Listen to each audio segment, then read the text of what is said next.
کاسبی امروز واقعا مزخرفه. لعنت بهت. آهای لباس فروش، زود باش من یه لباس عروسی خوشگل مامانی ناز بده که امشب میخوام برم جلو دوربین به حسودا نشون بدم که من چقدر پولدار خفنم. امشب قراره خیلی چشمشو بتره که از حسودی کردن به من. خانم محترم، برای بار هزارم دارم به شما میگم، اگه شما قبل ورود به مغازه ما سردر مغازه رو خونده باشین میفهمید که اینجا پوشاک مردانه است و ما لباسهای زنانه نمیفروشیم. لطفاً انقدر مزاحم من نشید وگرنه مجبور میشم که با 110 تماس بگیرم یا حتی 119. خانم محترم پس تشریفتون رو ببرید. تو اصلا میدونی من کیم؟ میدونی من چقدر پول دارم؟ میدونی چقدر خفن و معروفم؟ این اصلا طرز حرف زدن شما با یه خانم متشخص درست نیست. من از شما شکایت میکنم. واقعا که شما شعور ندارید، فرهنگ ندارید. جیبم ازش خرید نکن. نه اومدم یه کار پیدا کنم. برو کنار بابا، دستی به موام نزن. سر آقا من میخواستم اینجا بی شما کار کنم تا تجربه یاد بگیرم. میخواستم که من قبول میکنید اینجا شاگردی کنم شما. البته پسرم، بگو ببینم چه مهارت‌هایی داری از قبل ها؟ بگو. خب راستشو بخواین من قبلا به عنوان یه آدم کش استخدامی برای یه باند مواد مخدر کار کردم. اوکی اینطور، ولی مهارت شما خیلی به درد من نمیخوره. ما اخیراً یکی از مانکنامون که خیلی سن عمر زیادی آتش گذاشته تصمیم گرفته که شغلشو ترک کنه و بازنشسته بشه و ما واقعاً به یه جایگزین براش نیاز داریم. بگو ببینم میتونی به عنوان مانکن من استخدام بشی؟ اوکی قربان، من همیشه استعداد مانکن بودن رو داشتم. ننم همیشه به میگفت. بهت تبریک میگم پسرم، تو دیگه استخدام شدی. البته بهت بگم که 5 ماه اول خبری از حقوق نیست. آره البته من بدون حقوقم کار میکنم قربان. پس بیا دست بدیم که اکسپتش کنه. تانکیو قربان.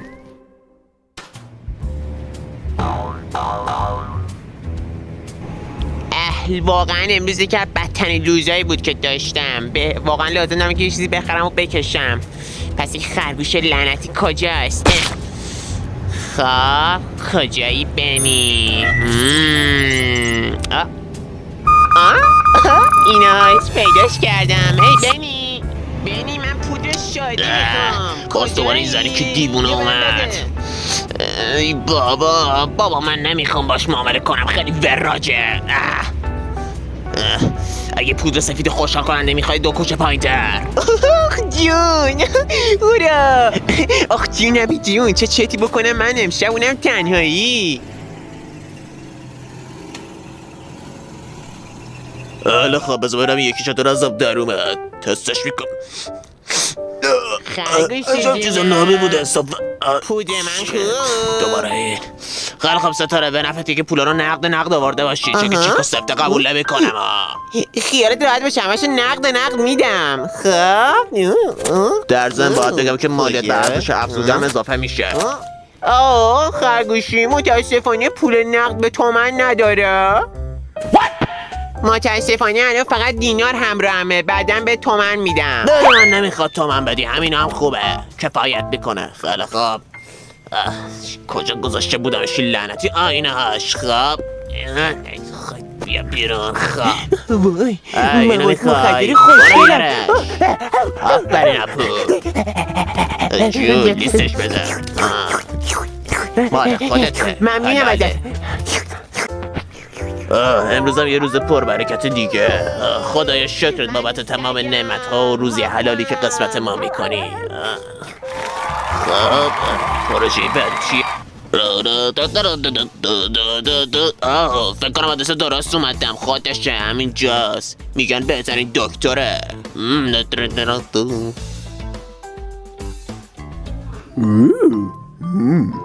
یه بیماری جدید داره میاد. بیزا خریش کنم ازش که کم پول بگیرم حال کنم. سلام آقای دکتر، اومدم بهت بگم که دارم از افسردگی میمیرم، لطفا نجاتم بده. بله البته کارمون نجات دادن شماست، لطفا بشینی. دست شما درد نکنه. خودت رده. آخ چه صندلی سفتیه. آقای خرگوش، همونطور که میدونید من خیلی با تجربه و حرفه‌ای هستم و با بیش از 25 سال سابقه در خدمت شما بفرمایید کارت ویزیته در خدمت عموم جامعه هستم. آقای دکتر مشکلاتم خیلی زیاده، واقعا نمیدونم از کجا شروع کنم. یه لحظه خفه خون بگیر عزیزم، بذار اینکه بزنم. خیلی خوب، حالا زر زدنو شروع کن کم کم. دکتر جون اون لیوان اگه مخصوص گذاشتن خودکاره چرا آب ریختین توش و بعدش هم دوم میتونم مشکلاتمو بهتون بگم. آره گوشی جان انگار شما تو خیلی کجی. اینجا فقط من سوال میپرسم چون که من دکترم و مدرک دارم. حالا سوال شماره 1 شما در کودکی با پدرتون مشکل داشتید آیا؟ نه بابا چی میگی؟ من اتفاقا خیلی هم رابطم با بابام خوب بوده. اون همیشه نصیحتم میکرد و بهم میگفتش که پسرم تو هر شغلی میزنی باید درآمد حلال ازش در بیاری. اوه که اینطور. پس بذارید من این نکته خیلی مهم رو توی کاغذ یادداشت کنم تا از قلم نیفته. خب با پدر مشکلات عاطفی داشته و رنج برده که اینطور. بنی جان بگو ببینم اخیراً اوضاع کسب کارت چجوری بوده؟ بازار خوب بوده؟ مشتری داشتی؟ چقدر درآمد کردی؟ ای بابا آقای دکتر دست دارم نزار که خونه. اخیراً یک دو اونس بیشتر نفروختم. همه جنسام رو دستم باز کرده. دیگه کسی مواد نمیکشه مصرف نمیکنه. پس شما به لحاظ مالی خیلی ضعیف شدی. پس این نکته رو از قلم نیاندازم.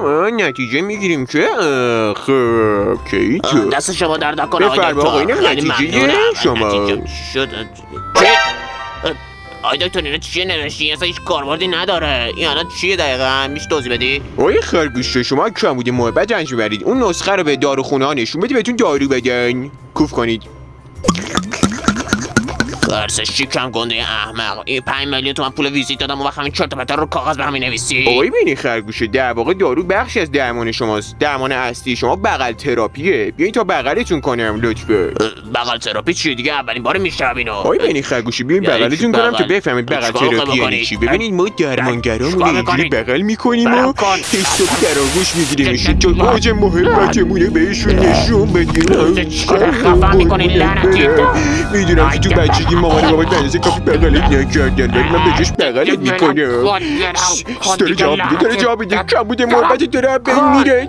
نکن چکار کنم. سرمانو خوب کردی. اصلا نمیخوام درمانم کنی. پولم به جهنم. او نه بایسته خرگوش نره. بایسته خرگوش.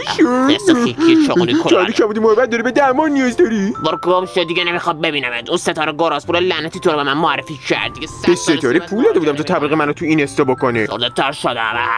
برو گم شد. آجی من خرگوشی خیلی خوشم اومده بود. واقعا باید موقعشو بزنم. خرگوشی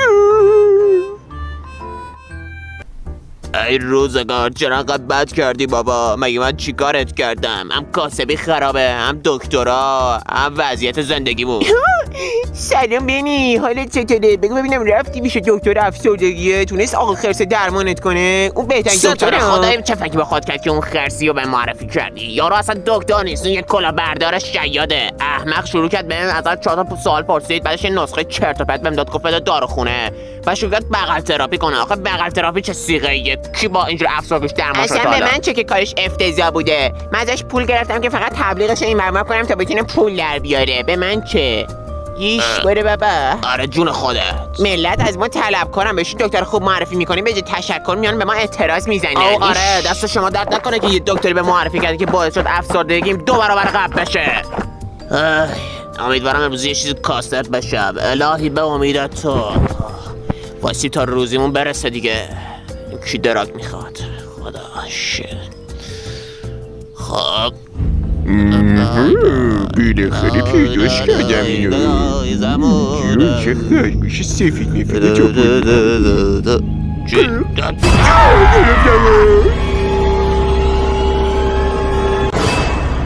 سلام خرگوشه. ببین میدونم که صبح تو مطب دستم ناراحت شدی. باید بهت بگم که سوء تفاهم پیش اومده ولی میخواستم بهت بگم که من خیلی دوستت دارم. در واقع این عشق من به تو یه عشق نصفی و دروغی نیست، یه عشق حقیقیه که باید همینجا حل و فصل بشه.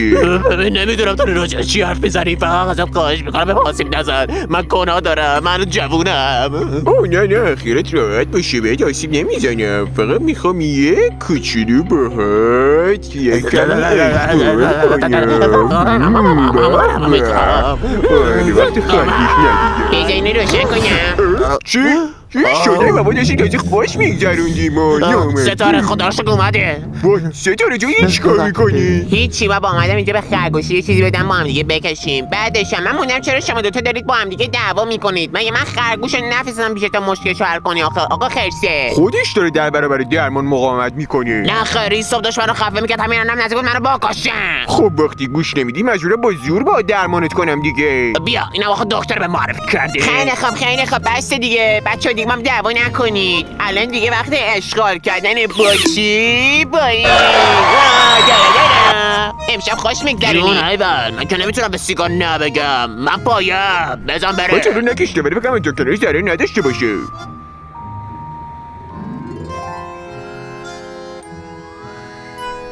عجب هوای تمیزی انصافا. خیلی خوب بچه‌ها دیگه وقتش هممون یه پک بزنیم اشغال کنیم امشب بریم فضا. یه خرگوشی اول تو دست شما درد نکنه خرم گراستون. قربونت قابل نداره. دارم امشب تو مهمونی خودمیم. بیا خرسی اینم بیشتر مال جو کنم تو. چجوریه میگن کشنش بر ریه خیلی خوبه. مطمئنم عاشقش میشی. افسردگی درمان شد.